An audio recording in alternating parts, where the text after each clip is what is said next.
They want you to think this is just drama, just another media circus, just some personalities fighting for clicks. But they're lying to you. What's happening right now inside MAGA media is something much bigger and much more dangerous. It's a total ideological fracture exposing a question nobody in power wants to answer. Who is America actually being put first for? When you strip away the insults, the viral clips, and the chaos between Ben Shapiro, Tucker Carlson, Candace Owens, Megyn Kelly, and Mark Levin, what you're left with is something raw. A growing realization that the words America first might not mean what people thought they meant. And that realization hits hard because this isn't abstract. This is your money, your future, your country. We're talking about billions of dollars leaving the country while families at home are drowning in inflation. We're talking about decisions that could drag the US into another conflict while people are already struggling to stay afloat. And that's why people are starting to ask one simple, dangerous question. If America is supposed to come first, why does it feel like it doesn't? That's where the divide begins. On one side, you have Tucker Carlson leaning into a message that cuts straight through the noise. He's asking the questions a lot of people are already thinking, but rarely hear out loud. Why does the US keep spending massive resources abroad while things at home feel like they're falling apart? And that message is spreading fast, not because it's new, but because it finally feels real. Think about it.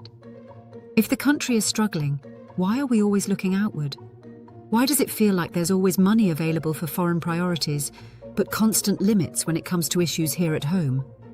Then you have the other side, figures like Ben Shapiro and Mark Levin, who argue that global alliances and commitments are essential, that maintaining influence abroad is part of keeping America strong. For years, that argument went largely unchallenged. It was the standard. It was the safe position. But the safe days are over. For the first time, a massive audience isn't just listening, they're questioning. They're comparing what they've been told with what they're experiencing, and the gap between those two things is getting harder to ignore. That's where Candace Owens and Megyn Kelly come in. They aren't just covering the conflict, they're amplifying it, forcing it into the open and making it impossible to smooth over. What used to happen quietly behind the scenes is now happening in front of millions of people in real time.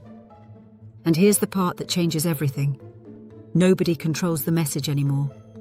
There are no gatekeepers, no network executives cutting segments, no unified script keeping everyone aligned.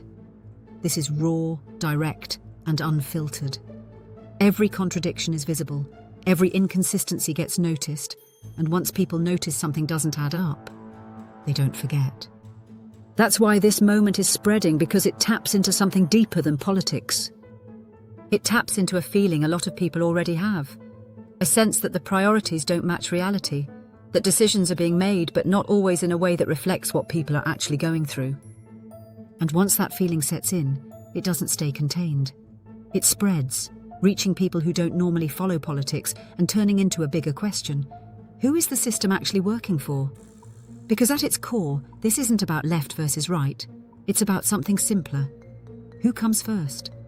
And that's why this moment feels so intense, because when a movement built on a clear promise starts questioning whether that promise is being kept, it hits a breaking point. It either redefines itself or it fractures. There's no going back after this. The audience is watching too closely now. People are paying attention. They're noticing who answers directly and who avoids the question. Because this isn't just about a media argument. It's about direction. It's about whether decisions start reflecting what people actually feel, or whether things continue the way they have, even as trust keeps slipping. That's why this feels personal. That's why it feels urgent. Because once people start asking who the system is really working for, they don't stop. And when enough people start asking that question at the same time, that's when things actually begin to change. So the real question isn't who wins this media fight. It's whether the idea of America first is finally going to be tested, and whether it holds up when people are actually paying attention. Because if it doesn't, people are going to start looking for something that does.